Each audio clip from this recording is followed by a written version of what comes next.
Good morning, good afternoon, good evening, wherever you are in the world. This is Reganelite here. Hello everyone, how are you all doing? I hope you're all doing well. Did you all have a nice weekend? I hope you all did. I had a fun weekend. Yeah, I did have a fun weekend. Of course I did. Finally went back to a wrestling show, which I haven't been to for a while, and also was I was with my partner in London on Saturday, and went down to Chinatown. They was doing obviously lots of preparations for the Chinese New Year, obviously because they had a parade yesterday. I didn't go to that, but they had a big Chinese parade. Some relatives of mine went, and it was very, very good from the photos and videos that they showed me of there as well. But bit of a fun weekend for me. Not so much fun in terms of news and politics, but I hope you guys are all doing well. I hope you're healthy and happy. Welcome to the Snowflakes Viewpoint, episode 89. I still can't believe that we are actually legitimately 11 live streams away from hitting 100 of this series. How insane is that? I remember the first one I did, I had no idea what I was doing. It was literally a practice one. But here we are, guys. 87. The date and time of this live stream is the 3rd of February, 2025 at 8 p.m. UK time. We are dual streaming live here on youtube.com/Reganelite. So if you're on YouTube, make sure you hit that like button and share across social media and subscribe. And if you're on twitch.tv/Reganelite1, make sure you hit that follow button and turn on your bell notification icon so you'll be notified whenever I go live on there as well. We'll be covering UK politics today. Got 6 stories for you guys here. You'll see some of the links for some of them in the description, as well as 2 funny videos of here. Let's just see if we've got anybody in the chat before we dive right into it. Mr. E, good to see you there, my friend. Hope you're doing well. Hope you had a nice weekend. Zhao is also here as well. Good to see you there. We've got one spanner in the works here. And Steve McMorran, good morning to you all the way over in New Zealand. I hope you are doing well, my friend. Good to see you guys and anybody else who may be lurking in the chats. You don't have to say hello if you don't want to. Right, so the first story I've got for you guys is one that goes this is straight from the Roundtree Foundation, basically, with regards to child poverty. Now, I could have gotten this from any news article, but I decided I'd rather just get it straight from the source itself here. So this is from the Roundtree's website here. So growth alone won't cut child poverty as gap between UK countries set to widen. So I'm going to read some of it for you before I give my initial thoughts, because not everyone would have seen this. It also says on the right there, I know it's a bit cut off, but it says the UK government won't see progress on child poverty by the end of this parliament, even with high economic growth, without investment in social security. So this is what it says in their report. So the UK government won't see progress on child poverty by the end of this parliament, even with high economic growth, if investment in social security does not form part of its child poverty strategy. As the Joseph Rowntree Foundation publishes its annual UK poverty report, new analysis shows that central OBR projections, only Scotland will see child poverty rates fall by 2029, demonstrating the power of the social security policy in tackling poverty. Alistair Keir, good to see you there, buddy. Hope you're doing well. In the central scenario, without further policy changes by 2029, it states, the gap between child poverty rates in Scotland compared to England and Wales will have grown, with Scotland moving from being 7 per PPTS to 10 PPPS below the rest of the UK. Almost 1 in 3 children would still be in poverty in England, but in Scotland there would be closer to 1 in 5 in poverty, in large part due to Scotland's specific policies. Specific policies. Child poverty in Scotland would be just 70% of the level in England. If the rest of the UK were to see the same reductions in the share of children in poverty achieved in Scotland, 800,000 fewer children would be in poverty. So what is the... So before I go any further, so what do you think the Scottish government are doing in comparison? Well, my friends, I always encourage you guys to do check out and follow youtube.com/the two Davies and check out their show, because they are very good at breaking this down. Basically, the Scottish government cares about child poverty and are prepared to do whatever it takes to take action to reduce child poverty in their country. such as removing, for example, the two-child benefit cap. Whereas here in England right now, we are waiting for this long, drawn-out review, or this assessment of whatnot of child poverty in the UK. And also, we've refused this government has refused to remove the two-child benefit cap, something that many MPs, and I covered it in a video not too long ago, with regards to the MPs. You may remember that there were several Labour MPs who voted against the King's Speech bill by the government because it didn't have child poverty in it, and they all got shafted and got exiled because of it as well, because of their position on child poverty. Now, what's really infuriating about all this is how so far the government have responded to this. They're basically saying, oh, we need to look at numbers and whatnot and yada yada yada sort of thing. Now, I remember exactly what I said when Labour came into government. I said that when they didn't implement they didn't remove the two-child cap in the King's Speech, I was kind of optimism of hoping that perhaps they would remove it at the budget because they need to audit it and have the budget ready for it. That came and went, and it didn't get removed. And their response every time when it comes to child poverty is, we have to do an assessment, it's going to take some time to look at, blah, blah, blah, blah, blah. Now, when I hear Rachel Reeves or hear any politicians try to claim that growth is the key to child poverty, that's fucking bullshit. Child poverty is something that shouldn't exist. It is literally a political decision for the Labour government to not take action on child poverty. It is a political decision for them not to take action on it. I don't give a shit how much money it costs to deal with child poverty. Money should not be an issue when it comes to children who are in destitute. There should not be any issues regards to this. There should be no barriers when it comes to giving children, any children, regardless of their background, the best futures possible. That is my general belief. That is what I've always stood by. You know. But to see this report, and I have to say this, guys, yeah, I don't care if it makes Labour look bad. I hope the Labour government follows Scotland on this, because I'm not interested in the politics here. I want child poverty to reduce, because people are suffering, children are suffering as a direct result of their indecision with the Labour government. And you can literally, like, the right-wing media can literally put it in the front page of their papers tomorrow saying, Labour supports child poverty.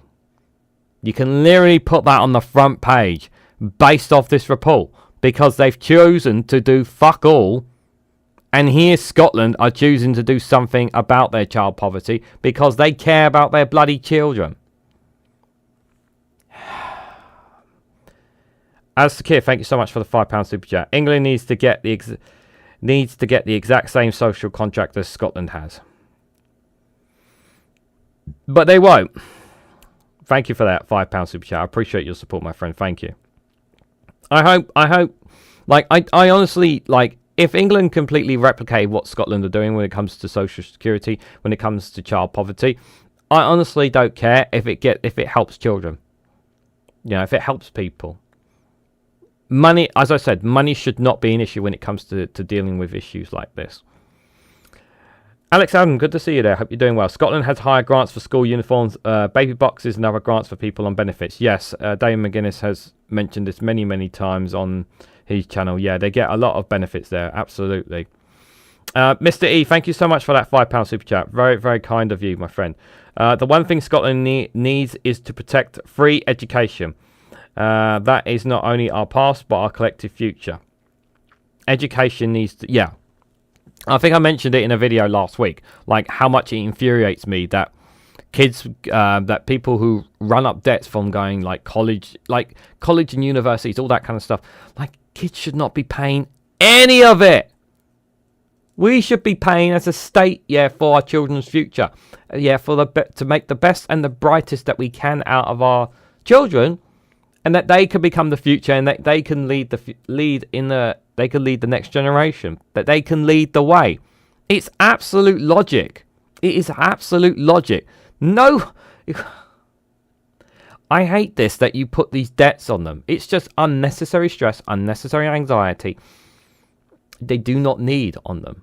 They do not need on them. And some people will argue, well, the state shouldn't be paying for everything. What's the point of a government then? The whole point of a government is to look after its people. It's just, maybe England would get the same social contract if the people would get off their arse and be more French. Yeah, if only, Alex. As an Englishman, I have to say that. I have to remind people of that. We don't protest, we moan. Mind you, though, I will say, though, I was on Saturday. I did see a huge amount of people out there support for, when I was in London, I saw the Palestine protesters. For Palestine protesters are fighting against the far right. Not actually fighting, but standing up to the far right. There was a huge crowd of them there in central London. I saw them when I was there at Trafalgar Square, to be fair. All right, let's continue. Let me make sure that's on. So while the Scottish Government appears to be making progress, it will remain some way off reaching its child poverty reduction targets without further action. Right, so even though Scotland is going in the right direction, there is more need to be done. And I think we all agree that while you don't expect it to be overturned overnight, the fact that they are intending to make progress on this. Are they going to completely strip of it? No, but they want to make progress on this to show people, hey, we're going out of this way. So JRF is also cautioning that children mustn't pay the price for the ups and downs in the economy. Any cuts to welfare spending are very likely to put more families into poverty, as our social security system is already out of steps with the costs families are facing. Children in England and Wales are already substantially more at risk of poverty. Yep, well, unfortunately, this is true. The leading annual barometer of poverty from JFK finds that the UK have 4.3 million children are currently living in poverty, and child poverty rates are already much higher in England, 30%, and Wales 29%, compared to Scotland's 24% and Northern Ireland's 23%. The child poverty outlook across the four nations is shameful, with only Scotland showing some improvement. The JRF examines changes in child poverty levels between January 2025 and January 2029 based on different assumptions about the growth of the UK economy. If the UK economy grows in line with the Office of Budget Responsibility, that's the OBR's forecast over the next 4 years, child poverty rates in Scotland, already lower than the rest of the UK, will fall further by 2029. This will result in a difference of nearly 10 percentage points between Scotland and the rest of the UK by 2029, up from 7 percentage points in 2025. A strong economy can increase wages and employment, but it will not in and of itself reduce poverty. Even if the UK economy grows significantly more than expected, overall child poverty rates show little change and could even rise if growth benefits higher income households more than lower income areas. Specific targeted policies are needed if child poverty rates are to come down. JFR analysis shows that none of the 9 English regions are likely to see a fall in child poverty between 2024 and 2029, with 5 regions modelled as having increases over that period, and the remaining regions showing no change. So there are expected increases in the majority are expecting increases in most of English regions, and a few not changing at all, so not going up or down. In previous years, differences in child poverty rates across the UK were driven by lower average housing costs in Scotland and Northern Ireland. However, JFK's latest analysis shows a similar reduction in poverty levels before housing costs are taken into account for children in Scotland compared to the rest of the UK. This strongly suggests that welfare policies such as the Scottish Child Payment and mitigating the 2-child limit from 2026 will boost the income of parents who receive them, are behind Scotland's buckling the trend of rising child poverty rates elsewhere in the UK. The UK's government child poverty strategy must abolish the 2-child limit and introduce a protective minimum amount of support to universal credit. Later this year, the government will publish an ambitious cross-government child poverty strategy. Any respectable child poverty strategy must include actual action on social security. Currently, our social security system doesn't reflect the cost of life essentials, as well as the reality that some families have higher costs or needs to make one income stretch further, including larger families and lone parent families. These families are disproportionately impacted by specific welfare policies such as the 2-child limit and the benefit cap. This is the problem here when it comes to here. They're doing this whole strategy thing when action needs to be taken now. It's possible that by the time they finish this, whenever they introduce this poverty strategy, it's possible they may change the trajectory if they have good actions in place by when they go through it. It's possible, but people want action now. Like, why are we sitting on this? So children in lone parent families, 44%, and children in large families with 3 or more children, 45%, have higher rates of poverty compared to all children, 30%. So between 2018 and 2019 and 2021, 2022, children in lone parent families, 30%, and children in large families, 28%, had higher rates of persistent poverty compared to all children, 17%. In April 2024, the proportion of families with 3 or more children that are affected by the 2-child limit exceeds 60% for the first time. The vast majority, 71% of households are affected by the benefit cap, are lone parents with children. Along with abolishing the 2-child limit, the UK government must introduce a protective minimum amount of support below universal credit current basic rate. This will restrict the amount that benefit systems can be reduced by the benefit cap. This will also represent a first step towards an essentials guarantee in universal credit, ensuring that everyone can afford essentials like food and household bills. The fact that we don't provide this to even children is insane, and hence this once again reiterates something that I haven't talked enough about on this channel, and that as someone who's a strong advocate, this is where UBI comes in. This is where we need a universal basic income to ensure that there is that something you can, that fallback you have to when you have absolutely nothing, that can allow you to at least get essentials in to keep you going if you don't have a credible job, or if you're not in a very good situation. It makes all the logical sense in the world. We need to be trialing more of universal basic incomes. I say trialing in England. We need to have more trials of it. I know the government's not keen on it. I know there is a UBI group inside Labour, but they're not getting a voice whatsoever within that government at all. So Paul Kissick, the chief executive of Joseph Rowntree Foundation, has said, growing levels of poverty and insecurity are acting as a tightening brake on the growth and opportunity. We can't expect children to be ready for school or able to learn if they're going without the basics. Growing up in poverty can also lead to poor health, increasing pressure on the NHS. Child poverty will only be driven down through focused, deliberate and determined policy action. Even very strong economic growth will automatically change this picture. Yeah, if you have people in poor societies, that means, yeah, as I said, this also ties into the healthcare system. When you are supposed to be wanting to reduce the waiting list, well, why don't we help people who are in poverty so that they don't end up in this situation? Simon says 55, good to see you there, buddy. Squeeze on the middle classes, says Mr. E there. And maybe my children, that's called hope and belief on the future. Jay also says England is a very odd place when people decide things that only harm them. Really odd. It is quite odd, this is. Mad Monk 33, good to see you there, buddy. Hope you're doing well as well. Yes, it's very annoying. Policy action must start with the system designed to help people meet their cost of living. Social security. At the moment, that system is not only failing to do its job, but worse, actively pushing some people into deeper poverty through cruel limits and caps. The good news is that meaningful change to people's lives is possible and can be achieved quickly. We know this from our recent history and from different approaches across the UK. So Phil Morehouse has said in a video not too long ago that that they are going to be making changes within the Department of Work, the DWP itself. Now he did say he didn't. Now he did state. Now you have to remember Labour. Because he is a Labour member. Now he did state, obviously, he doesn't know the full details of what exactly the internal changes that they're going to be making. But when it comes to this bit here about some of them being actively pushed into deeper poverty. Now, you would hope that Labour will correct this when it comes to people who are on social security.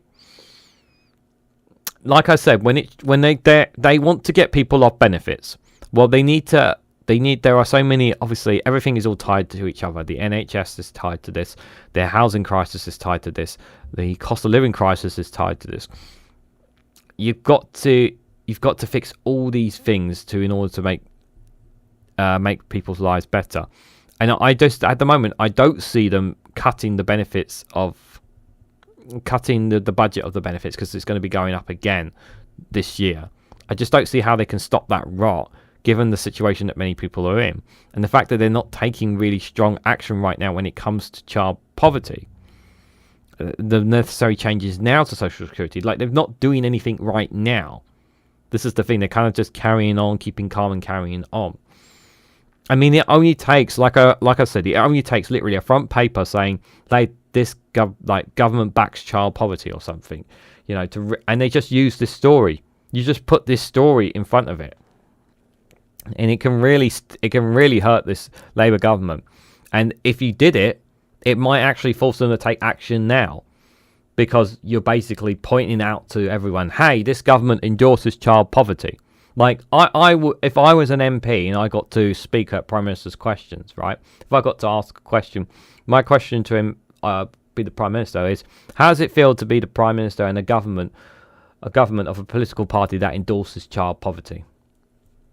Because that's what I would put, and I would use the information from this to put to context, and it would be a right sting to them, and they can kick and scream all they want about the Conservatives, and yes, the Conservatives are responsible for this. I'm not taking anything away from what the Conservatives have done over the last 14 years, but they've been in power since July last year, and they could, instead of doing this whole strategy thing, they could have taken action on this, and they're still sitting on it as of right now. The British public believe that everyone should be able to afford the essentials. With its child poverty strategy late this year, the government has the opportunity to show that it agrees. Any credible child poverty strategy must include policies that rebuild the tattered social security system. The well-being of millions of children depends on that, and so the government's wider ambition for improved living standards and opportunity. JRK's annual UK poverty also finds that poverty rates in 2022-2023 were broadly flat, remaining at a similar level before the pandemic. So 1 in 5 people in the UK, 21%, are in poverty, 14.3 billion people. Of these, 8.1 million are working age adults. 4.3 million are children. 1.9 million are pensioners there. So 1.9 million are pensioners as well in poverty. There's just some additional notes there. But the links for it in the description, guys, if you want to have a look at it yourself there. But that is, sadly, the situation when it comes to child poverty. It is terrible for all. Let's be clear here. Yes, Scotland are making the right decisions right now, but that doesn't mean to say that it's all hunky dory and perfect in Scotland, because it's not. Let's be clear. Yes, England and Wales. England is worse off. Wales second worst off. Scotland and Northern Ireland are not as bad, but it is still a case of, well, we need to reverse this, and the SNP are going in the right direction when it comes. I want to take it the right direction when it comes to child poverty. Stephen Moore says Rachel Reese thinking is asked about face. She says, yeah, we've created growth. We will help the poor. In fact, she's helped the poor. If she helped the poor, it would create growth. Yeah. Because what you're doing is, if what you're doing with people who are in poverty is you're getting them on their feet, and when they get on their feet, what happens then? Well, maybe they can be able to get a job. Then what happens? And what if they actually become successful in that job? Well, then they don't need to rely on the benefits system, and instead of being a burden to society. They become a workable part of society. They're contributing to the economy. That's what you do. Get people out of poverty. Get people into work. That's the get people into work. Get them off their feet. Get them in homes. Get them essentials. Help them do it. But you've got to gradually do it. I've said it's got to be a gradual thing. It's not something that you can just simply, like, the premise and the interpretation that I've always got from the Labour government is that they just want to get people off. But I feel like the humanity was not in it, and that was always my worry, is that the humanity seems to be missing on all this. Alex Adams says the only way to get rid of all poverty is a government investing in real growth in infrastructure, jobs, and people, not giving everyone to private businesses. That's how to get growth. Yeah, we know that private companies have unfortunately they've got they do have a toll on this Labour government. Unfortunately, that is a problem. And yes, Alistair Keir makes a point when it comes to Scotland. Always room for improvement in Scotland, but still Scotland has its hands tied on things. Yep, and that is why they need independence. There. So yeah, there's only, but they know how to look after they're managing their budget to the best they can be.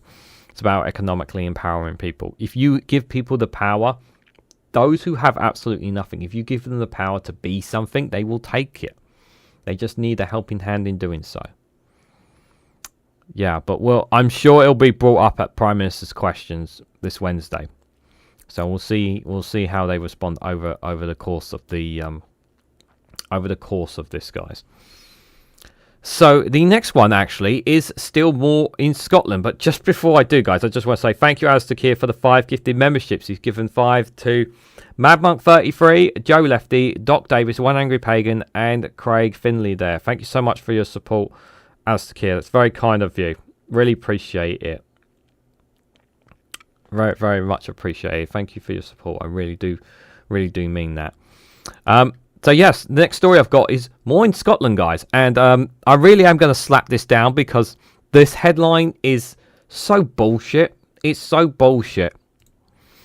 So Scottish Government gives an update on the reports that cats could be banned.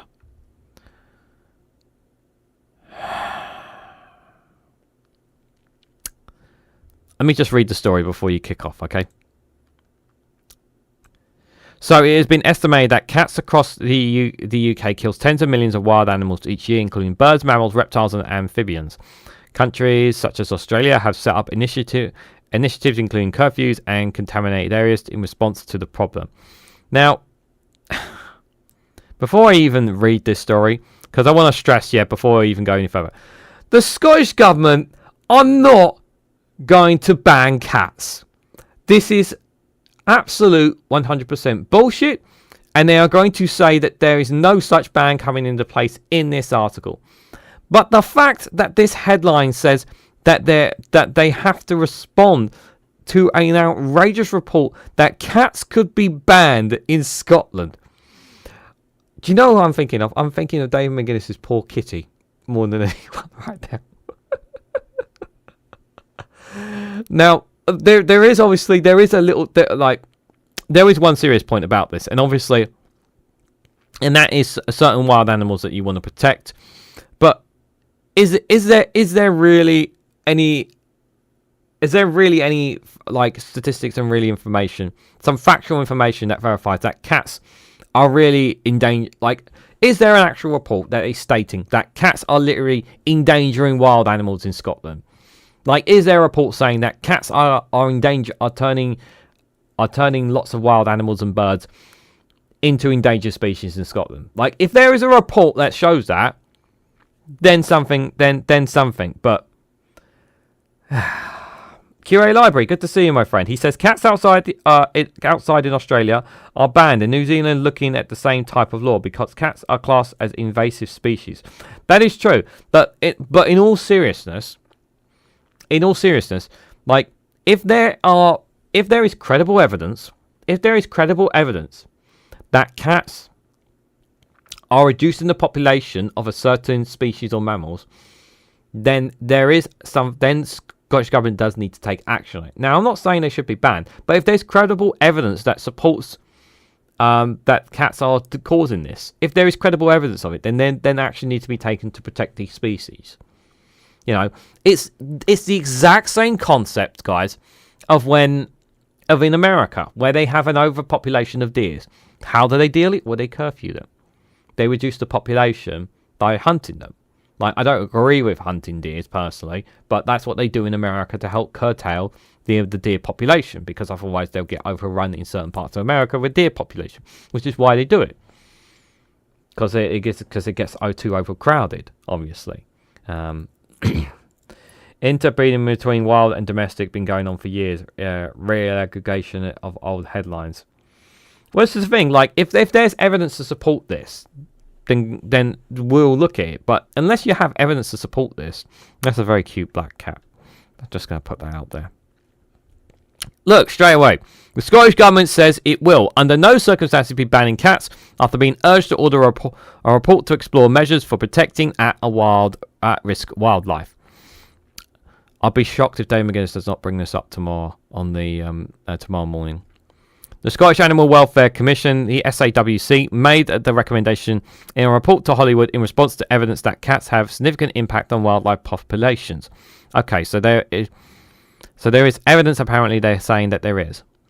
The SAWC is calling for the Scottish Government to ask Nature Scot to commission a report into the advantages and disadvantages for the wildlife of introducing cat-contaminated areas in vulnerable areas. If implemented, residents in these zones could be forced to keep their pets indoors or banned from getting them in the first place. So it's not an out. So look, this is says this ban on cats, and then you start reading, and you can already tell. Well, this is not what they're implying. What they're implying is perhaps in certain areas where they need cats to stay indoors rather than, or be banned from certain areas because of certain breed, possibly. SAWC suggested that the new housing development in rural regions could have a stipulation that cats may not be kept in conservation-sensitive areas or in vicinity of endangered birds and wildlife. The SAWC made several other recommendations, including requiring the compulsory microchipping of registration of pet cats. This should be compulsory anyway. This should be compulsory of it everywhere. Like, cats should be compulsorily have to be microchipped. It's also called for a further report into the pros and cons of the compulsory neutering of owned cats in vulnerable areas. Yep. The Scottish Government initially said it would fully consider the recommendations made by the SAWC, and it urged all cat owners to consider microchipping their pets. And I'm saying all cat owners should have their pets microchipped. And I just think it should be normalised to do that. I may even go far as to make it a law. In a statement later on Monday, a spokesperson said, banning cats is not a recommendation on the report, and we will under no circumstances be banning cats. So, yeah, the fact that they had to put this out there is ridiculous. But the problem is that people, the headlines creates the perception that cats are being banned in Scotland.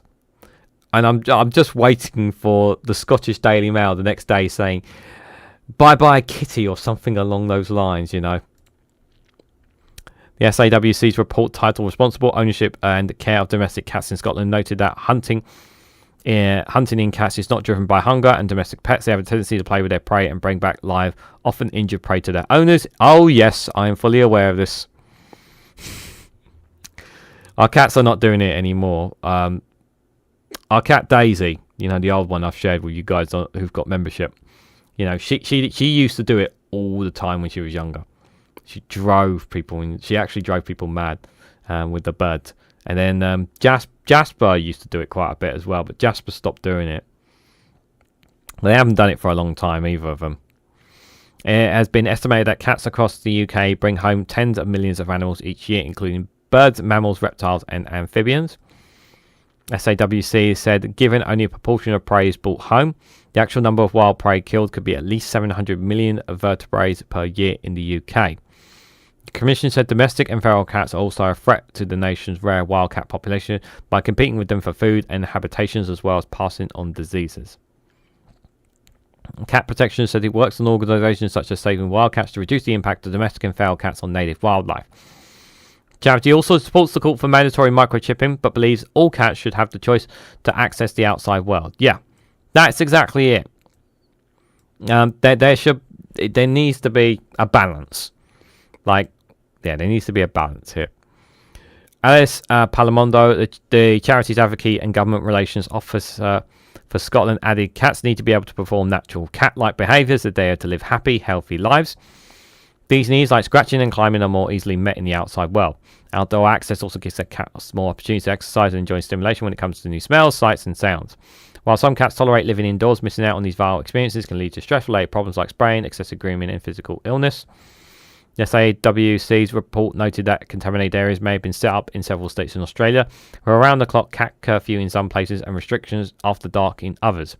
The only exceptions are for enclosed outdoor runs if owners take their pets for a walk on a lead. Yeah, you can do that. A spokesperson from Nature Scott said, "We note the report from the Scottish Animal Welfare Commission. Any decisions on the report's recommendations are a matter for Scottish ministers." So it's not often that I cover a Scottish news story, guys, but yeah, considering that I am a cat owner, I thought this was a story worth covering. But yeah, it's the headline itself is just completely nonsense, guys. Absolute nonsense. This is the problem we have with media, is that they give the wrong perception, and if the government is not clear about their position, what happens is people will take advantage of it. Like, you can literally say Scottish government could ban cats, and you could have it in quotas, and it's just like there's nothing wrong with that because they put quotas there. But a paper can do that, and you can kick and we can kick and scream and say that's wrong, that's misleading. But they've said we're not saying that. They've got quotas.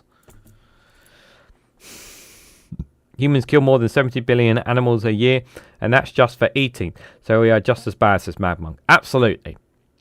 100%. No question about that. Yeah, 70 billion animals a year. Well, I don't know if it's 7 billion, but yeah, it's pretty, it's definitely in the billions. I mean, we slaughter animals all the time. The amount of meat that we consume as humans is insane.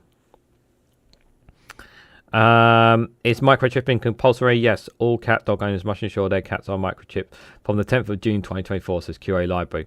Microchipping pets is in law in Scotland, in England and Wales, not sure Scotland. Okay, so they got to the 10th of June in Scotland to ensure all their pets are microchipped. Okay, that's good.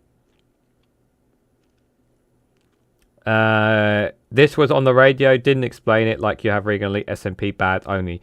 Yeah, so they basically said they basically come along the lines of they might be banning it. Greenland, Australia banning foreign political donations, says QA Library as well. People only read the headlines and not into the story. Well, that's why the headlines need to be referenced. The headlines need to be the same point as the story, and that's the problem. Another story from Sky News here. So Keir Starmer's 1,000 job pledge could take 20 years, GB Energy boss admits. So Labour's hope GB Energy will help workers move from oil to gas has pledged 1,000 jobs for Aberdeen, where the initiative will be based. 20 years! They didn't say that, did they, initially, did they? The boss of GB Energy has told Sky News it could take 20 years to deliver a Labour government's pledge of 1,000 jobs for Aberdeen. Sir Keir Starmer promised voters his flagship green initiative, which would be headquartered in the northeast of Scotland, would cut consumer energy bills by as much as £300. It's one of Labour's 5 key missions for this Parliament after a manifesto commitment to save families hundreds of pounds on their bills, and not just in the short term, but for good. In his first broadcast interview, Jordan Malia, appointed by Downing Street as GB's energy startup chairman, suggested this was a very long-term project, spanning decades, and repeatedly refused to say when household prices would be slashed. You're not going to tell us then. Like, we were told that our prices were going to go down once GB Energy was... We were told that energy prices were going to go down. I know you are asking me for dates as to when I can bring that, but GB Energy has only just been brought into creation when we will bring energy bills down, Mr. Myers has said. Are you going to say this next year as well? Oh, it's a long-term project, guys. It's going to take a little bit longer for us to do so.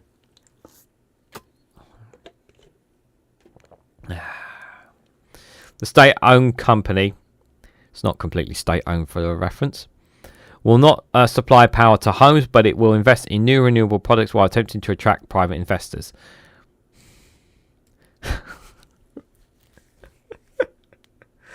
Oh, it's so stupid, isn't it? Labour hopes GB Energy will help workers move from oil and gas and has pledged 1,000 jobs for Aberdeen, where the initiative will be based. Aberdeen and Gramsci's Chamber of Commerce told Sky News the estimated 50,000 local peoples currently employed in the industry are nervous. Chief Executive Russell Borwick said, I think the GB Energy ambition is good, but it needs some quick wins. Right now, the city is nervous. We need to give the industry more confidence that things are going to start moving more quickly.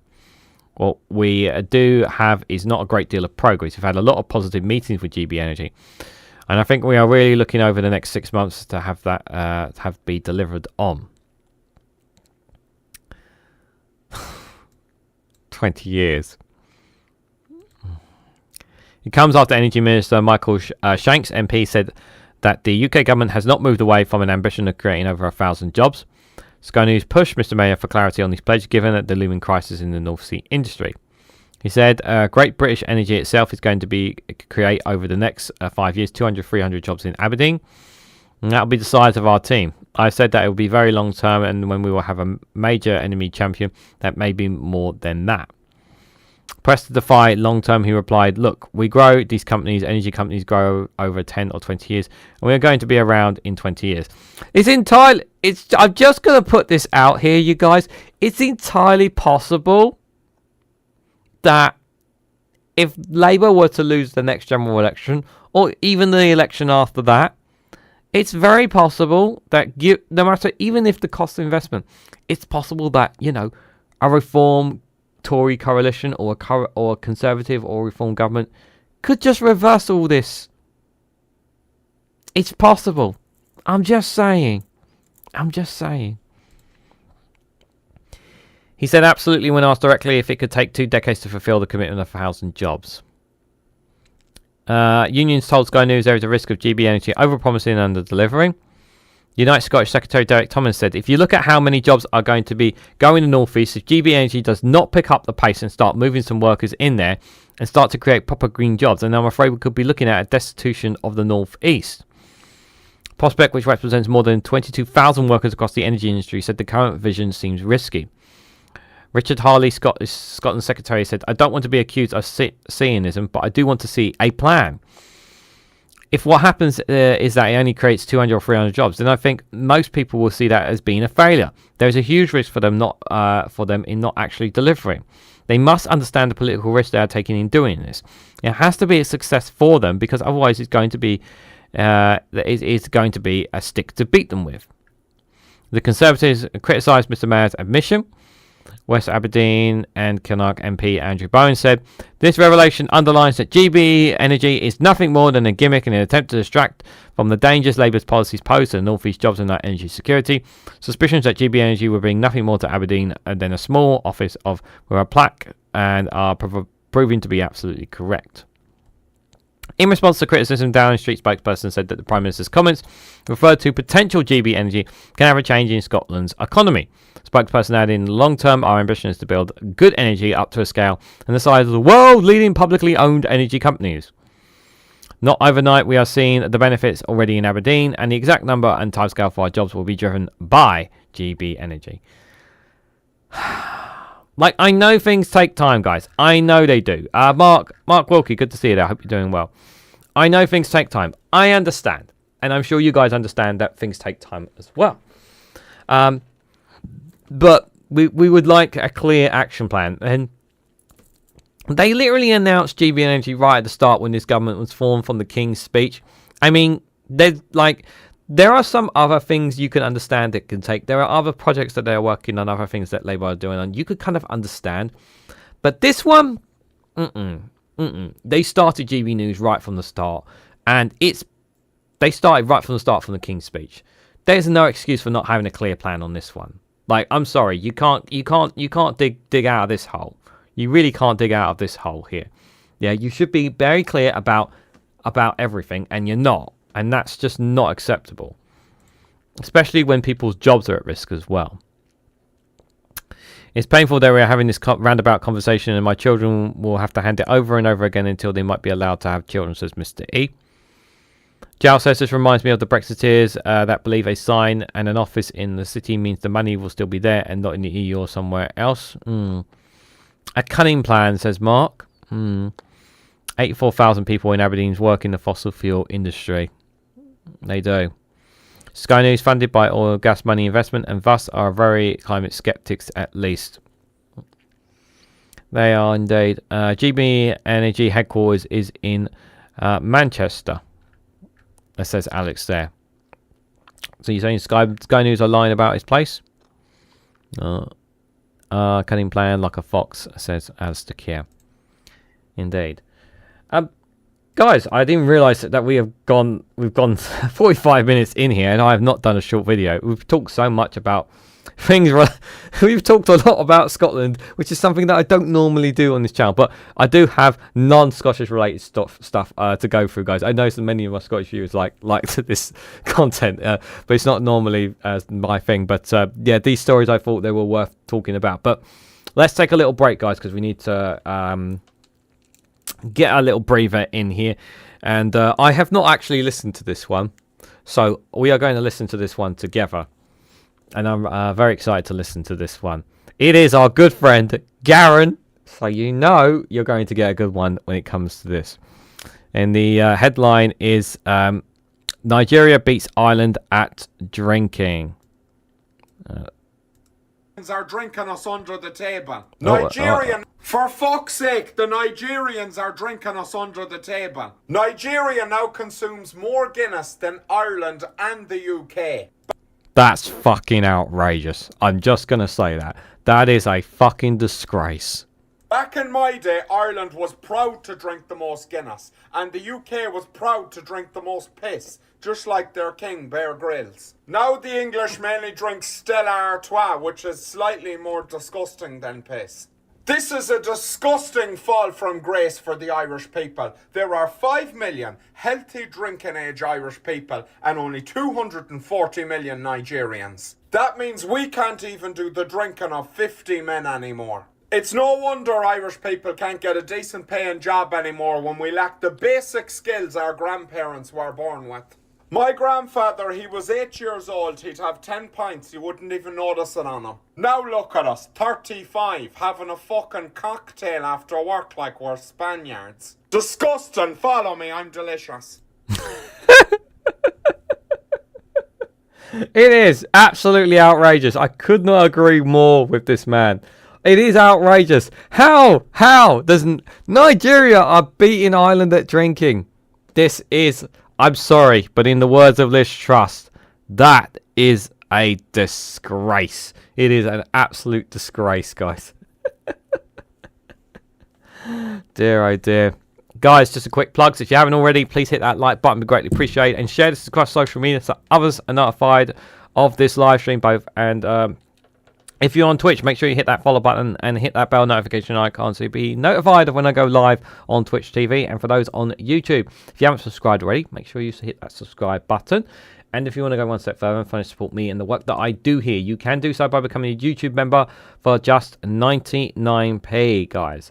So do consider checking out some of the perks. There is a membership video available if you want to check that out as well. Now I posted a while back as well. You could, so if you're a non-member and you're thinking about it but you're not sure, I'll give you some details there. And also other links like buy me a coffee or joining the Patreon and Rumble. Links for all of that is in the description, as well as joining our Discord community, which is free to join. Link for that is also down in the description.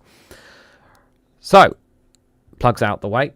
Let's continue on, guys. So the next story I've got for you guys is one of the latest ones here. from the BBC. So the United Kingdom is not choosing between the US and the EU, says Keir Starmer. I'm quite like... So, as we guys know, obviously, I will talk about Trump tomorrow. I know people want me to talk about Trump because of the madness that's taking place over there. I promise I will talk about Trump tomorrow. I promise I will talk about it tomorrow, 6 o'clock on the Snowflake Corner. We will be talking Trump. But we'll shred just a little bit here. So, obviously, right now, it's absolute pandemic. I'll just give a little snippet for those who don't know. So, Trump is imposing tariffs on Canada, on Mexico. I believe it's Canada and Mexico. I think it's just those two nations that are getting tariffs imposed on them right now. And he's looking to target the EU, possibly. I'm not sure if he's hinting at potentially targeting the UK as well when it comes to tariffs. It's kind of funny, even though that he had the phone call with Keir Starmer and they had a very good phone call, and yet all of a sudden he's saying we still may apply tariffs on the UK government. But the UK are not as bad as the EU, and it's just like, yeah, it's a bit weird. But as for this situation here, that like Keir Starmer is being very careful here with his language here, in not saying like we're going with the EU. Like he's trying very hard not to antagonize the US.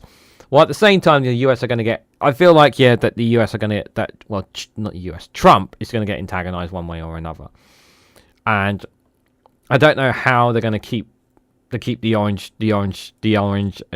baby calm, because it literally is like a baby that cries all night, and no matter what you give it, it will not stop crying. That's basically essentially what the world has to deal with. They have to deal with a crying baby where you will get no sleep, and no matter what food, no matter what medicine, you can change its diaper, it will not stop crying. That's basically what we have to deal with now.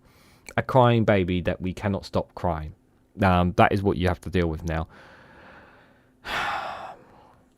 But our relationship and our future is with our European neighbours and allies, not with America. And Starmer is being very keen not to pick a side, really, which is what people are trying to do to him. So the UK is not choosing between the US and the EU. Prime Minister Keir Starmer has said, again, after President Donald Trump threatened the European Union with trade tariffs. So over the weekend, Trump announced a 25% tariffs on Canada and Mexico and said he would take similar action against the EU, but suggested a deal could be worked out with the UK. Asked if he is willing to water down attempts to forge closer ties with the EU in exchange for keeping the US on side, Keir said both relationships were important to the UK. Now this, for me, isn't new. I think that's always been the case, and there will be case for many, many years to come, he added.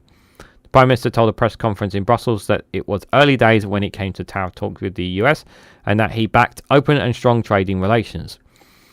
Keir was in Belgium to meet the NATO Secretary General Mark Rutte and will later attend talks with EU leaders, the first Prime Minister to do so since Brexit. Focus on the trip is on its defence and security cooperation. However, for Keir, it is also part of an ongoing bid to reset the EU-UK relations in areas such as trade. The UK government wants to forge stronger links to the EU, but it could anger the US and risk the UK getting caught up in a trade war. Similarly, the EU might object to Keir sliding with the US rather than its European neighbours. No, he won't do that. He won't do that. Even if we get he slaps us with tariffs, he's still not going to do that. Earlier, Number 10 said the Prime Minister trusted Trump and pointed to a really constructive set of conversations between the two men. We got a fair and balanced trading relationship with benefits both sides of the Atlantic, spokesperson added. It's worth around $300 billion, and we are each side's single largest investor with $1.2 trillion invested in each other's economies. Following Trump's tariff announcement over the weekend, European and Asian stock markets fell, with car manufacturers particularly badly hit. UK was also impacted, but to a lesser effect than the EU. Analysis produced last year by the University of Sussex suggests that the UK could face a £22 billion hit to exports if the US imposed a blanket 20% tariff on all imports. The top goods exported from the UK to the US included cars, mechanical and pharmaceutical products, and mechanical power generators. Trump believes imposing tariffs will help grow the US economy and protect jobs. However, it could lead to consumers paying more as a price to adjusting to taxes. No, it's not. It could. It will. It will. On Monday, Mexico President Claudia Sheinbaum said the implosion of the 25% tariffs had been delayed after reaching an agreement with the US, which would only see her country deploy 10,000 troops to tackle the drug trafficking into the US. However, other countries reportedly responded angrily, with Canada immediately announcing retaliatory tariffs on 25%. The French President Emmanuel Macron said if the EU's interests were attacked, the trading bloc would have to make itself respectful and thus react. The EU foreign policy chief said there are no winners in trade wars. If there is a trade war with the US, then the ones laughing on the side is China, she added. Asked if she would put tariffs on the UK, President Trump said, UK is out of line, but I'm sure that one, I think we can be worked out. He added that in his discussion with the Prime Minister, he has been very nice, adding we've had a couple of meetings, we've had numerous phone calls, we're getting along very well. While the focus on Brussels summits is defence, the UK also wants to discuss easing restrictions on trade of food and animal products and cooperation on emission trading schemes. The mutual recognition of professional qualifications allowing touring musicians to travel more easily, also in areas of interest. Yeah, this will be good PR. This will be great PR that they can take advantage of if they were to get musicians to be able to travel as well. The EU is keen to set up a youth mobility scheme which will make it easier for young EU citizens to study and work in the UK and vice versa. However, ministers have so far rejected the idea. I still think that will come through at some point. Downing Street has not ruled out joining the Pan-Euro-Mediterranean Convention, which will allow tariff-free trades on some goods. The Conservatives accuse the government of trying to reopen divisions of the past and edge us back into the EU. The Conservatives can shut the fuck up as far as I'm concerned. In contrast, Liberal Democrat leader Sir Ed Davey has been urging the government to negotiate a new UK-EU customs union, allowing tariff-free trade between the two sides. Unfortunately, Ed Davey can't really say too much on that, to be fair. Starmer trying to appease Trump is as dangerous as how Macmillan trying to appease Hitler. Yes, indeed. Yes, indeed. Don't focus on the Trump or you will miss the stink in the air. Figures in France, Tesla sales down 48% and Swedish sales down 44%. Yeah, I'm you know what? I wouldn't if you're you really should not invest in Tesla. If you've got stocks and shares in Tesla, if you haven't already cashed out on Tesla, you might want to do that before the big drop. Or it's probably already dropped, to be fair. I think Canada's imposing 100. I think Phil Morehouse said that Canada should impose like 100% tariff on or 200% tariff on Teslas. I think that's what countries should do. Every time Elon Musk assaults like verbally assaults a nation, they should announce an extra, basically saying every time Elon Musk says something bad about our country or our politicians, we will impose a 10% tariff every time he opens his mouth and says something bad about us. So what? If I was the UK, I wouldn't do this actually, but just for laughs, guys, what I would do is like every time Musk talks bad about the UK or talks bad about the government, they impose a 10% tariff on Tesla. And then when he kicks off again, he imposes another 10%. And then he kicks off again and you impose another 10%. Every single time, just keep increasing it to saying, basically you just say, shut the F up, Elon, or we are just going to take more money from you. So that's what they should do.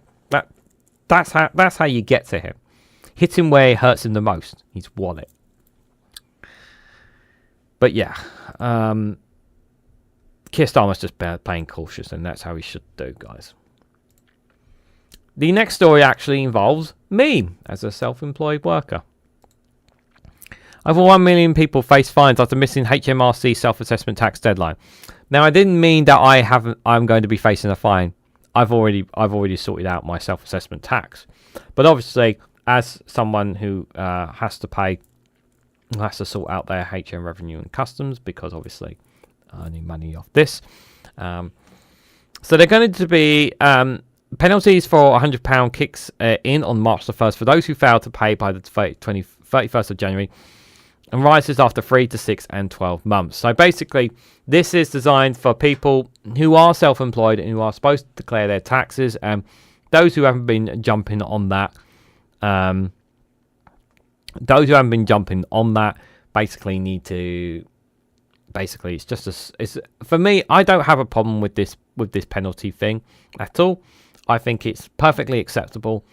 That for it, there are some cases where that if there should be some mitigating circumstances where maybe you can avoid it, but there is more than enough time for people to avoid having this deadline, to avoid this completely. Like, everyone knows where the tax reset comes in. Everyone should know this. Leapskin, good to see you there. I hope you're doing well. There's no excuse. You know, if I miss my deadlines, it's on me. If I've got to pay the fine, I will pay the fine. You know, just like any other self-employed worker. You know, the sooner you sort it out, the better, is all I like to say. You know, for going forward, I'm doing it around, you know, the sooner you have it all set up, the sooner you have it, as long as you keep on top of it, give yourself plenty of time, you've got nothing to worry about. But if you're not keeping on top of if you're not keeping track of what you earn, that's your own fault. It really is as simple as that. And there's no one to blame but yourself, really, if you end up getting these fines. And plus, this is also another way of the government making a little bit of extra money. It's not a lot, but it's still, you know, for people who aren't doing it. So more than 1 million people have missed the deadline to file self-assessment tax returns and face a penalty starting at £100, HM Revenue Customs has said. More than 1 million people. Taxpayers have until midnight on Friday to submit returns online, HMRC said. That 11.5 million people had done so in time, but that 1.1 million returns were outstanding. A total of 732,000 people filed their returns on deadline day, of whom 31,000 left it to almost the last minute, submitting theirs between 11 p.m. and 11:59. Those who failed to complete their returns in time face an initial fixed penalty of £100, which applies even if they are not due to pay any tax. Yeah. If they want you, this is the thing as well. You got to be careful of, like, even if you're not owed any tax, or even if you're not due to receive any tax or own any tax, you still got, if they contact you and they say you got to fill in the form, you fill in the bloody form. You do not question, you do not argue with HMRC. Just fill it in and just send it back. Do not ignore it. The fine rises if the return is still not been filed after 3 months, and then again after 6 months and 12 months. So 200, 300, 400. Changes have been made to take some taxpayers out of self-assessment, but the freezing of potential tax thresholds and recent high returns on savings have pushed others into needing to file a return for the first time. Charlie Young, a pensions and saving expert at the investment company AJ Bell, said, "The number shows that the perfect storm of rising interest rates, reduced allowances and frozen tax thresholds in 2023-2024 continue to whisk people into the tax return trap." HMRC estimates that 1.1 million people failed to file by the deadline, risking £100 late filing penalties. A potential windfall for the taxman of £110. Many people would have failed to realise that they need to file a self-assessment at all, and the £100 late fee applies even if there's no tax to pay. Well, normally the best way they keep on top of it is obviously by sending you a letter. But obviously, if you've not updated, if your address is not updated, then obviously, or they don't have your email, you're kind of buggered. But they normally send it by letter. I don't often get an email from HMRC, and normally if it's something serious, they'll send me a letter. But to be fair, now I every month I log. What I do is I always go on every month onto my HMRC just to see if there's anything I need to do. Every month, just to see if there's anything I need to add. Merlin Lloyd, HMRC Director General for Customer Service, said, "Thank you to the millions of people and agents who filled in their self-assessment tax return and paid any tax owed by the 31st of January. I'm urging that anyone who missed the deadline to submit them as soon as possible to avoid any further penalties. On top of the initial £100 penalty, a charge of £10 a day is applied after 3 months. Up to £900 of a return is still not submitted. A further £300 or up to 5% of the tax bill is applied after 6 months, and another £300 or 5% after 12 months, depending on which is the larger figure." An IT outage at Barclays may have caused problems for some of its customers who wanted to pay their tax bills on Friday, but HMRC has said that they should not face late payment fines as they will not be applied until the 1st of March. So just there, just for reference there when that happened as well. But keep on top of it is the message I have for people who are like myself. Just keep a track of it. That's what I do. I have a track of it all, everything that I earn from this, from Patreon, and from my other places, my other source of income as well. Just keep track of it all. Date, payment, all that stuff. Just keep a track of it all, and then when it comes to filling it all in, then you're all covered. It's really as simple as that. Just keep on top of it. Just seeing thousands of arrested workers win latest stage in decade-long equal pay case. Female workers paid up to £3.74 an hour less than the male staff. That is outrageous. That is outrageous. They're getting £3.74 less than men. That's just outrageous. Up to 1980s, women could not sign their tax return form. Even Margaret Thatcher could not complete a tax return form without her husband signing the form. The law was changed in 1982 to 1985. Equal pay for equal jobs has been a rule here since 1974. Still a decade or so to implement, and some women still complain about discrimination, but the truth is there are jobs women out there do not want to do. There is still discrimination out there, but it is also true that there are some jobs that women do not want to do as well. That is true. That is true. The final story I've got for you guys is from Byline Time. And by the way, just for reference, if anyone wants to come onto the after chat, I'll be hanging out in the Discord after chat after the show. If anyone wants to come on and talk about anything, you're more than welcome to do so as well. This one is from Byline Times. The A&E crisis shows how the NHS is getting worse and the government has no real plan to fix it. It is starting to feel that way. And I said, I've talked about this already. I've talked about this in videos. I'm sure I've talked about this in a live stream. But politicians are refusing to take meaningful action to resolve the permanent crisis in our health service, writes NHS Dr. David Olivia. Now, I think it's actually much better to hear this from an actual doctor rather than hearing it from a journalist writing this in. And this is what I like here about Byline Times. Every now and then they will get somebody who is an expert to fill in on this a lot more in detail rather than just the journalists reporting on this as well. So let's read into this, you guys. So, NHS emergency A&E departments are now in a year-round perma-crisis, in which additional winter pressures and the annual stages of seasonal infections merely worsen.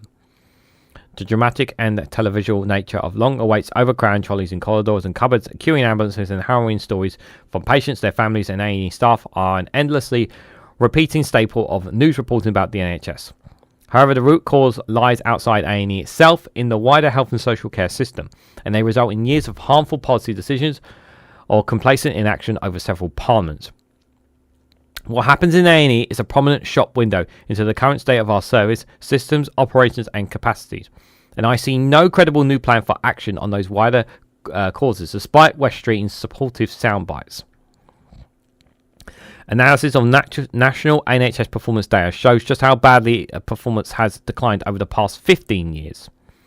In December 2024, 28.9% of patients in English A&E departments waited more than 4 hours to be admitted, transferred or discharged. In that 1 month, 154,689 patients waited more than 4 hours in A&E for an inpatient bed after the decision to admit them, and 54,000 waited for 12 hours. 10% of all A&E patients in 2024 waited more than 12 hours in the department, whether being admitted or not.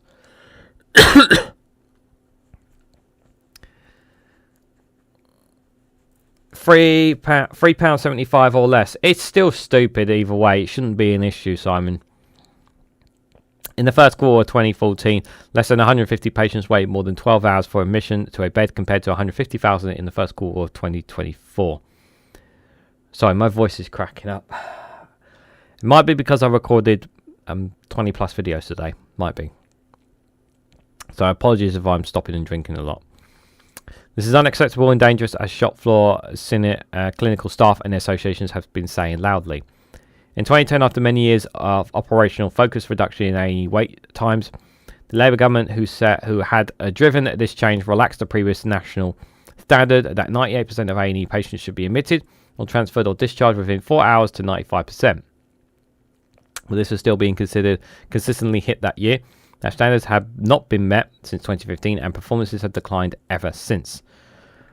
That government has challenged NHS trusts to hit 78% by March 2025, and that some kind of stretch target shows how bad things have got. The dramatically worsening performances cannot be explained away by just rising demand. There were 21.6 million A&E attendees in 2021-22 versus 26.2 million in 2023-2024. Long waits and overcrowding have a knock-on impact on ambulance services, which now consistently miss national time standards for handing patients over to A&E staff. This in turn means hard choices between caring for patients in the back of the parked ambulances or in spaces not equipped for patient care. And it stops crews from getting out on the road for their next job, even though ambulance responders' time targets are now also consistently missed. These are human tragedies behind the dry data sets. Yes, everyone talks about numbers and whatnot, but we don't talk about the human life cost here. Remember, this is all coming from a doctor here.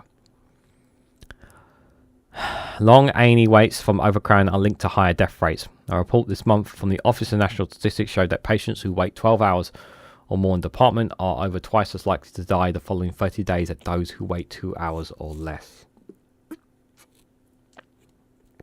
A 2024 study from the Royal College of Emergency Medicine estimates an extra 300 deaths a week associated with the waits of longer than 12 hours. Extra 300 deaths.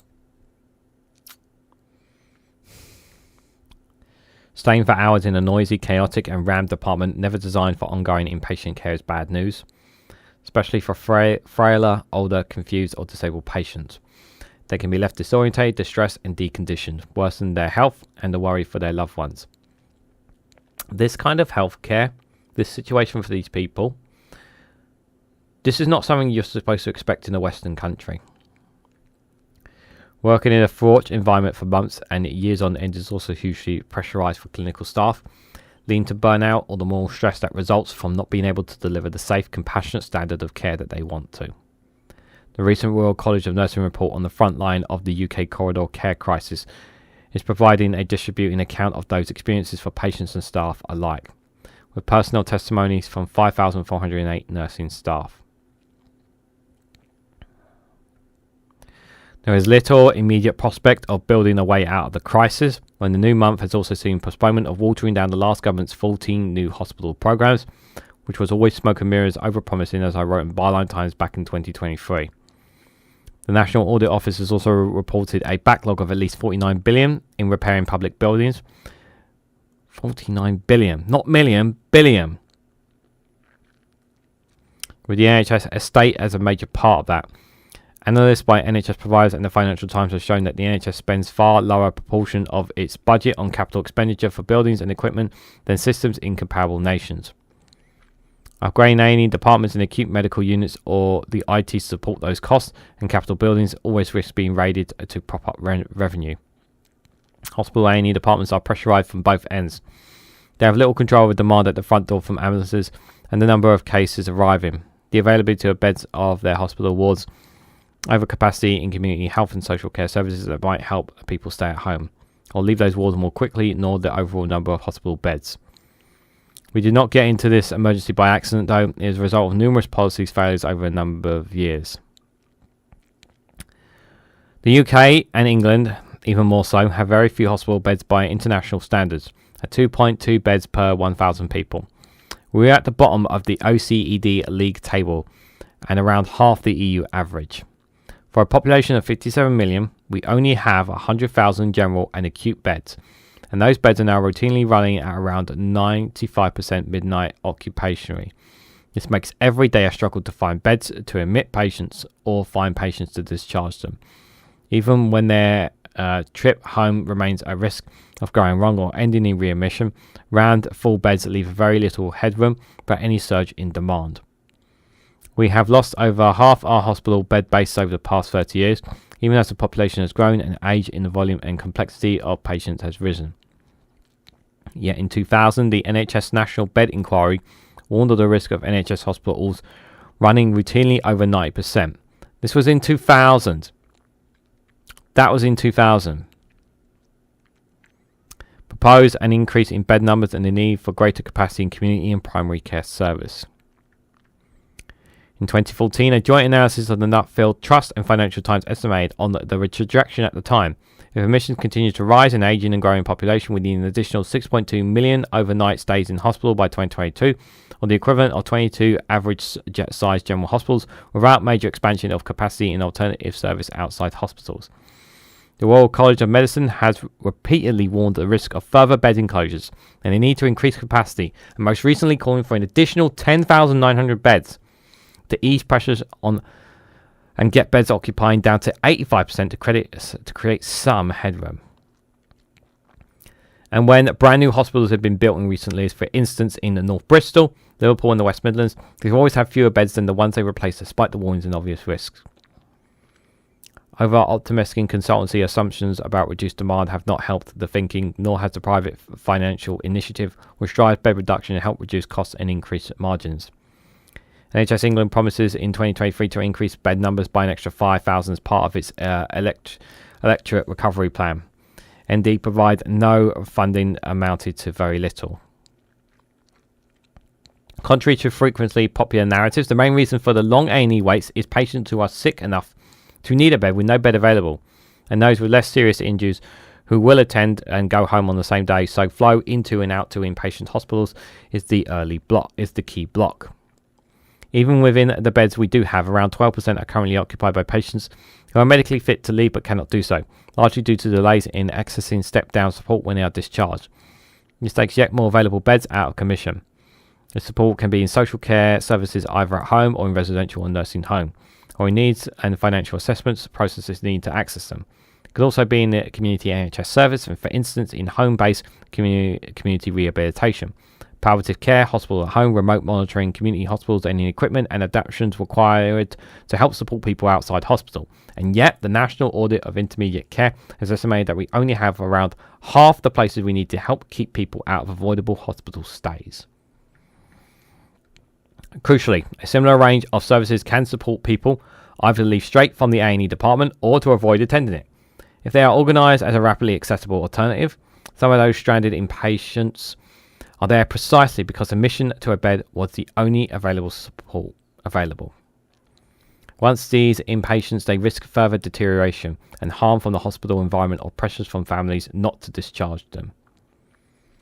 There are also major gaps in district nursing and health visiting, as well as short of the capacity needed to alternative community health services outside the hospitals. With millions of older people relying on unpaid care from family members to support them at home, those same services can support the carers. Yet the annual State of Caring survey makes clear that support is sorely lacking. Speaking of social care, free adult social care is already heavily rationed and restricted to those at very high levels of need and low means. All others need face personal costs or are unable to access the support. Local authorities in the department or adult social care face serious financial challenges. Around 1 in 9 posts in social care remain unfilled. Care homes and care provision companies are struggling for viability. Coalition government initiated severe cuts to local government and hence social care budgets. Because austerity! With the sector yet to recover from. Free social care support is already restricted to people at very high levels of need and with low means. So if you are someone who actually needs this, if you actually need social care, unless you are desperate, you are absolutely desperate and you have to have it, then you can get it. But that's only if. And that's a big if. There are huge gaps in provision and 1 in 9 social care vacancies are unfilled, with immigration rules not helping. Care homes are struggling for viable and capacity, and we have failed to invest sufficiently in age-friendly housing. RAP, one angry pagan, good to see you, my friend. Hope you're doing well. Around half of delayed transfer patients stuck in hospitals or waiting for social care needs to be assessed or funded or home care to be sourced. Others find themselves admittedly acutely to hospital because of housing problems or care needs or carer stress. In the past 15 years, we have seen repeatedly false dawns, about turns and broken promises in identifying solutions for social care reforms provided and access or workforce retention. And this includes the 2011 Dillon Commission, whose recommendations were ultimately sidelined despite twice being legislated for.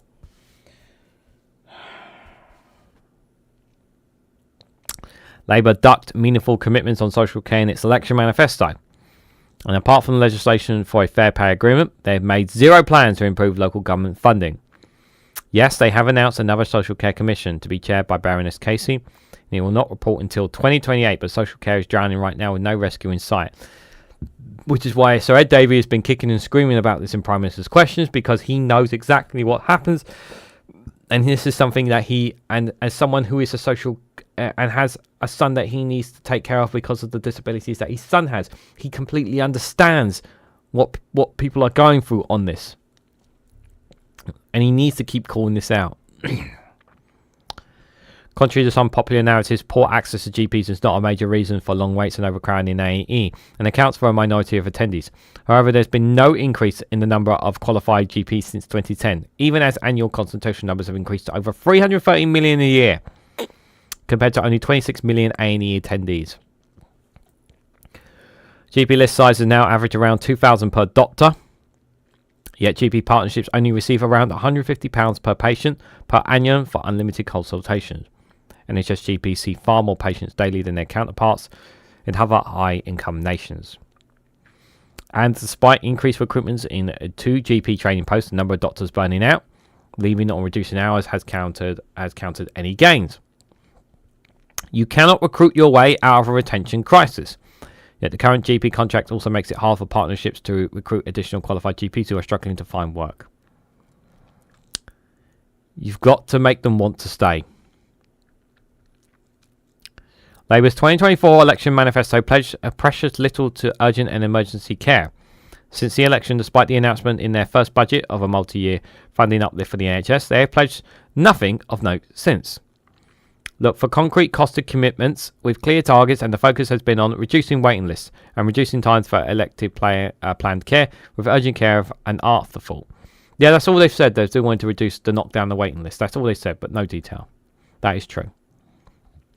This has repeatedly mouthed sound bites around the three big policy shifts, moving services from hospital community, from analog to digital, from sickness to prevention, along with other rhetorics like bring back the family doctor. The where are the logistics, the resources, the workforce, the milestones. Not only have they failed to grasp the seriousness of the current crisis in urgent and emergency care, but failed to prioritise it. They've also given us very few meaningful plans to tackle the whole system that has led to it. On the 21st of January, the Health Service Journal reported a leaked confidential working draft of the NHS England plan for urgent care recovery. Despite being an arm's length body, the reality is that NHS England is directly and constrained by the government of the day. If and when the plan is finished, can we see how serious it is? For those who don't know, Dave Olivia is an experienced NHS consultant for geriatrics and general internal medicine. He's a former National Clinical Director for Older People in the Social Care Division of the Department of Health and former President of the British Geriatric Society. He also looks after many older people who require social care and works closely with social care teams.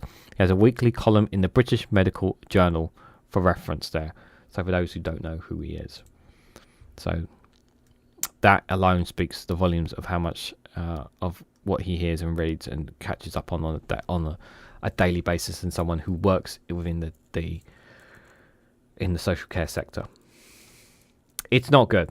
It's not good, guys. And I've spoken enough times about the crisis in the NHS, and I have said, and while I agree with him that it doesn't sound like, we're not seeing very clearly what the plans are, I will say, and I do think this really matters, guys, in terms of context. I do have to stress, though, that how can I put this?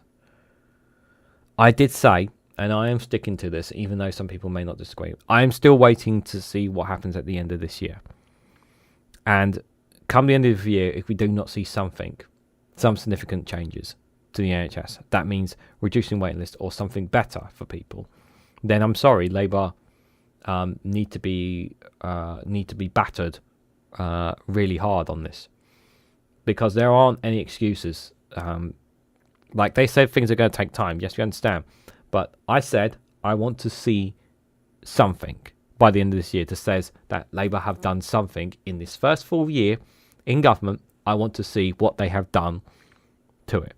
Now, I don't want them saying that we're still working on it. I want to actually see something. I want to see somewhere in the healthcare department, specifically in England. I know Scotland have their issues as well, but specifically in England, I want to see where they've actually shown that they have made progress. I want to see that this health secretary, who thinks he's good enough for it, which I don't think, and I know most of you guys agree with me, I want to see what he's done. Full year as health secretary, 2025, this whole year, I want to see what he's done. Yeah, and if by Christmas, like, I still expect a winter crisis at Christmas, okay? I'm still expecting that. But if it's not as bad as last year's, if it's actually much less, if there's actually, while I do expect there to be people running their heads off, but if it comes to a point where, if it's by the end of this year, we're seeing some progress of less, bit more beds being freed up, not many, bit more ambulances going out, less people in the corridors. If we're seeing that, that is a good sign.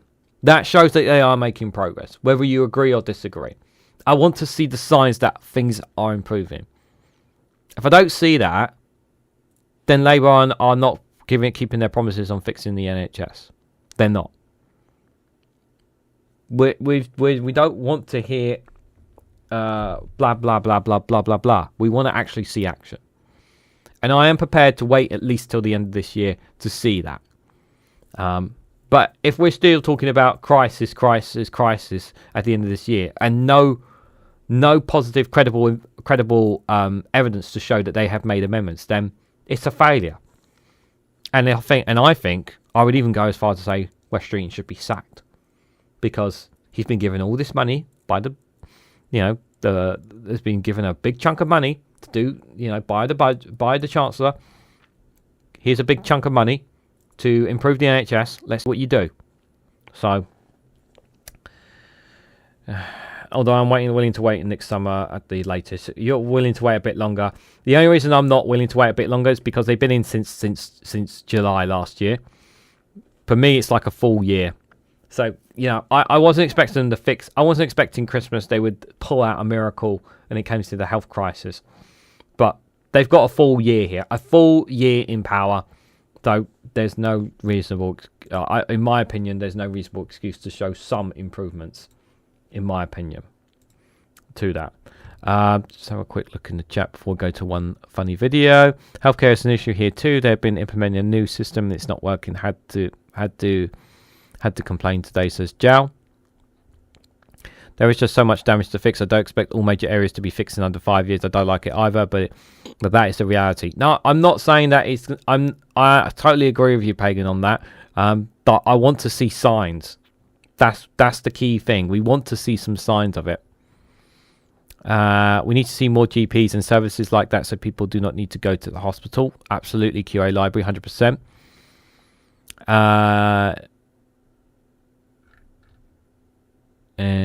I'm willing to wait longer due to see how long it takes akin to one, pass legislation and pass to implement it. Yeah, the problem is just sitting waiting while people are dying every day, though. That's the other problem. So, guys, just before we head out, I've got one last funny video for you to see ourselves out here. This one here, I haven't heard this one, actually. So I'm not sure how we're going to react to it. It's been a while since I've done a funny video from her, but it's Nerdine Skinner comedy, guys. This one is a couple of days ago here. So Rachel Reeves, it's called Rachel Reeves and Liz Truss Symmetry, a Liz Truss parody here. I'm not sure how I'm going to react to it, but how you guys are going to react to it, but let's listen and see how this goes.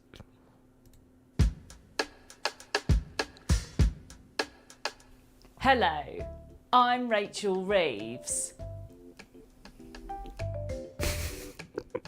Our mission is growth. We want to action growth in the UK and bring growth to the economy, meaning you can bring growth into your garden to grow your bush, making it bigger and stronger. Then you can spread your bush around and everyone will want a piece of your growing bush. Growth. And what I'm about is growth, growth, growth. I have some new information to share with you. Things are tricky in this country because of the last government and the £22 billion black hole they put us in. Was the economic disaster your fault? No. Whose was it? The OBR, the deep state, the woke people, Blairites, Brownites, the transgender mafia, Labour, Lettuce, Andrew Bailey, Cilla Black, and this week I'll be adding in academics. I can confirm today that we as a government want to achieve net zero and look after the environment. That is why we'll be building a third runway at Heathrow Airport. Good, clean energy. What's happening with fracking? How do you know it's safe? There have been earthquakes and sinkholes. I don't accept the premise of this question.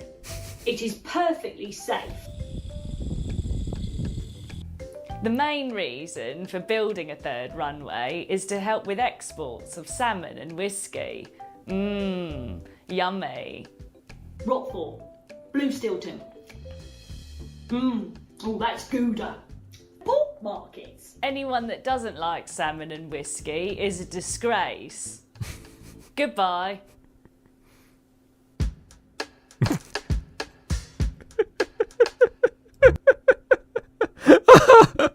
Her Rachel Reeves thing is just so funny.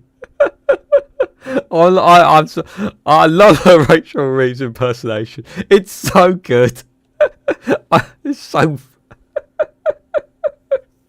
I really love her Rachel Reeves impersonations. I think it's so good. I know it's an unfair comparison, but it's yeah. I know, because Liz Truss crashed the economy. Oh no, I'm gonna get sued now. I shouldn't have said that. Oh, god damn it. Yeah, Rachel Reeves. The Rachel Reeves thing is just with the face and that, the hair specifically. It's just. Yeah, just perfect, guys. What did you guys think of Nerdine Skinner, guys? What did you guys think? Ollie liked it, actually. Ollie said he liked it, so he thought it was very, very cool. And Blaze is not talking to me, guys. Blaze will not talk to me because I still haven't added an emoji to him yet. I'm sorry, I still haven't done that. It's on my jobs list, and I still haven't done that. But there's Pingu and Cash Dummy and the lava lamp, which is formed in all of its glory as well. And yes, there is a box behind them, but I will not show you that yet. Maybe one day I will. I'll show you what that is.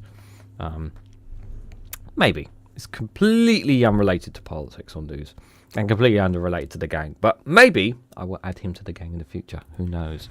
So, guys, I will be in the Discord in just a moment. Just a quick reminder before you head out as well. I will be back tomorrow at 6 p.m. for the Snowflakes Corner. We'll be covering news from outside the UK, specifically Trump. So if you didn't get enough of Trump, you'll get more tomorrow. Don't worry about that. I believe there is Prime Minister's Questions this Wednesday, so I will be covering that. And then Wednesday night, myself and Lee Corn are going to be doing a Snowflake show.